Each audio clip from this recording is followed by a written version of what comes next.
दूरबीन से सर्जरी सबसे बढ़िया है। आने वाले दिनों में सभी ऑपरेशन दूरबीन से ही किए जाएंगे, इसलिए डॉक्टरों को इसका ज्ञान जरूरी है। ये बातें कटिहार रेडियंट हॉस्पिटल में हुए लाइव एंडोस्कोपी हिस्टोरोस्कोपिक लेप्रोस्कोपिक वर्कशॉप में पीजीआई चंडीगढ़ से प्रशिक्षित चिकित्सक डॉक्टर संजीव कुमार ने कही। उन्होंने बताया कि गायनेक एंडोस्कोपिक सर्जरी में कम समय लगता है और मरीज जल्द स्वस्थ हो जाते हैं। मामूली सा छोटा छेद कर बच्चेदानी, शिष्ट, रसौली, लप्रोस्कोपिक इत्यादि की सर्जरी हो सकती है। ये ऐसी सर्जरी है जिसमें मरीज को बहुत कम कष्ट होता है।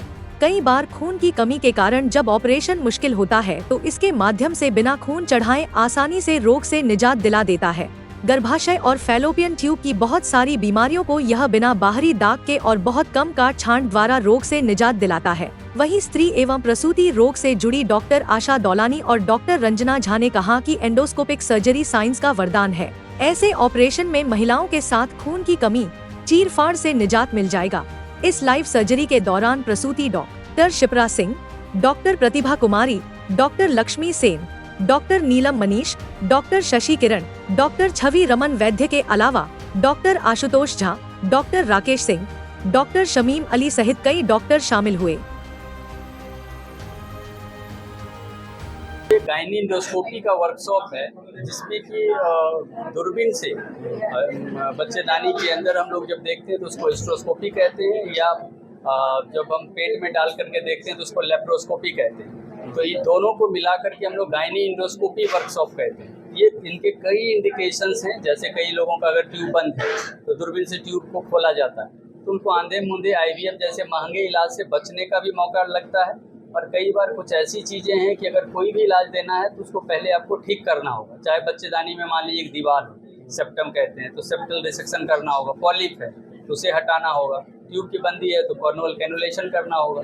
अंडेदानी में सिस्ट है तो दूरबीन से लेप्रोस्कोपिक सिस्टेक्टोमी करना होगा, या बड़ा गोला है, फाइब्रॉइड है तो लैब से या हिस्टरोस्कोपिक, मतलब जो भी विधि होगी वो दूरबीन विधि होगी।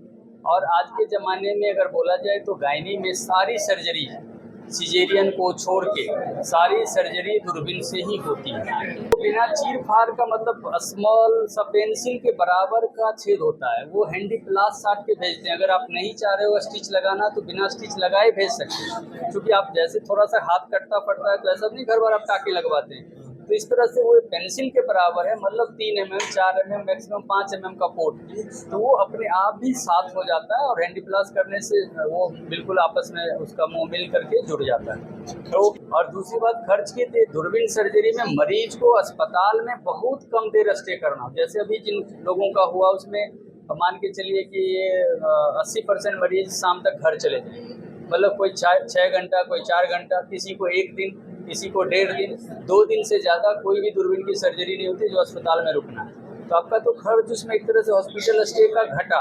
इन्फेक्शन का रेट काफ़ी घट गया, क्योंकि पेट के अंदर कोई पेट काट के कोई खुल ही नहीं रहा है तो इन्फेक्शन क्यों हो? तो आप सिंपल से एक होल के द्वारा जा रहे हो। तीसरी बात है कि ब्लड का लॉस नेग्लिजिबल होता है। किन्हीं का अगर हीमोग्लोबिन मान लीजिए बहुत कम है तो खून बिना चढ़ाए आप ऑपरेशन कर सकते हैं। अगर बच्चेदानी में दूरबीन से निकालना है तो आपको 10 ml 20 ml का लॉस होता है। जितना आप खून जांच के लिए जांच घर में भेजते हैं उतने लॉस में आप मरीज का ऑपरेशन कर सकते हैं। तो एक तरह से कहा जाए तो ये गिफ्टेड सर्जरी, और हम लोग अब धीरे धीरे सारे गायनेकोलॉजिस्ट इसमें यूज टू भी हो रहे हैं और अपने अपने जगह पे कर रहे हैं। और हम लोग उसी दिशा में एक सामूहिक कार्यक्रम यहाँ पे था जिसमें कि लोगों के अंदर ये विश्वास जगा कि हर लोग कर सकते हैं और करेंगे इन फ्यूचर। और अभी हम लोग इस सिलसिले में सारे मेडिकल कॉलेज में भी सेंसिटाइजेशन कर रहे हैं कि जो न्यूअर जनरेशन आ रहा है वो लोग सीखे, क्योंकि ये सबको जानना ही पड़ेगा। ये इसका कोई बाईपास नहीं, ये ज़रूरत है और मॉडर्न भी है और यही मतलब सही तरीका भी। कटिहार के लिए ये बहुत गौरव की बात है कि आज जो ये वर्कशॉप हुई है, इस वर्कशॉप के जरिए हम लोग ये बताना चाह रहे हैं कि जैसे एक मॉडर्न एरा में हमारे लिए कार, मोबाइल एक जरूरत है, इसी तरह से हिस्टरोस्कोपी और लेप्रोस्कोपी भी एक जरूरत की चीज है। जो हमारे डे टू डे पेशेंट्स हैं, चाहे वो हमारे हैवी ब्लीडिंग के हों, चाहे वो इनफर्टिलिटी के हों, PCOD के हों, या जो एबॉर्शन के पेशेंट्स होते हैं जिसमें ब्लीडिंग होती है, और इवन एबॉर्शन जब हम लोग MTP या DNC जो भी करते हैं उसके बाद ब्लीड कर रहा है पेशेंट, तो उसके डायग्नोसिस के लिए हिस्ट्रोस्कोपी एक बहुत अच्छा माध्यम है।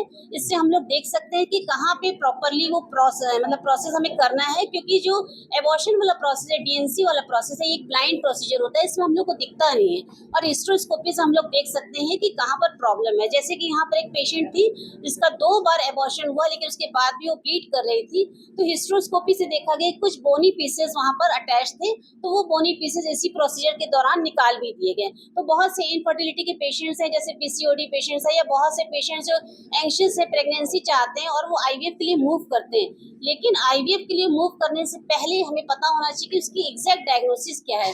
तो सही पेशेंट, सही समय और सही डायग्नोसिस ये बहुत जरूरी है, ताकि हम आईवीएफ से भी बच सके। जहाँ बिल्कुल एब्सोल्यूट इंडिकेशन हो कि हमें आईवीएफ करना है, वहीं पे आईवीएफ के लिए बढ़ना चाहिए। अदरवाइज हिस्ट्रोस्कोपी और लेप्रोस्कोपी से हम देख सकते हैं कि यूट्रस, ओवरी और एडनेक्सा जो भी हमारे वहाँ पर कोई पैथोलॉजी तो नहीं है, और हम छोटे प्रोसीजर से उससे सक्सेस अचीव कर सकते हैं कि नहीं। तो ये बहुत गौरव की बात है कि कटिहार में डॉक्टर संजीव ने इतना अच्छा वर्कशॉप किया, हम लोग को बहुत सीखने को मिला, और हम लोग के लिए बेसिक जरूरत है।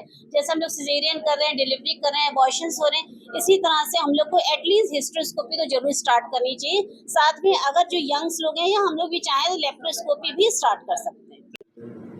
आज रेडिएंट हॉस्पिटल, जो कि डॉक्टर समीम अली का है, वहाँ पे कटिहार अफगानी सोसाइटी के द्वारा पटना से जो women's hospital and fertility research centre है, उसके डायरेक्टर डॉक्टर संजीव हैं, जिन्होंने कि बहुत अच्छे जगह से अपना ग्रेजुएशन किया है, एमडी कोर्स भी किया है, और उन्होंने जर्मनी से इसके लिए स्पेशल ट्रेनिंग भी ली है। उनके द्वारा हम लोग वर्कशॉप यहाँ करवा रहे हैं। जैसा कि डॉक्टर आशा ने बताया, ये काफ़ी फायदेमंद है, ये वर्कशॉप सभी के लिए बहुत अच्छा रहेगा। और हम लोग छोटे शहर में रहते हैं, हम लोग इतना बाहर नहीं जा पाते हैं, इसलिए जो डॉक्टर संजीव ने किया उसके लिए काबिल तारीफ है। इससे हम सभी को बहुत लाभ मिलेगा।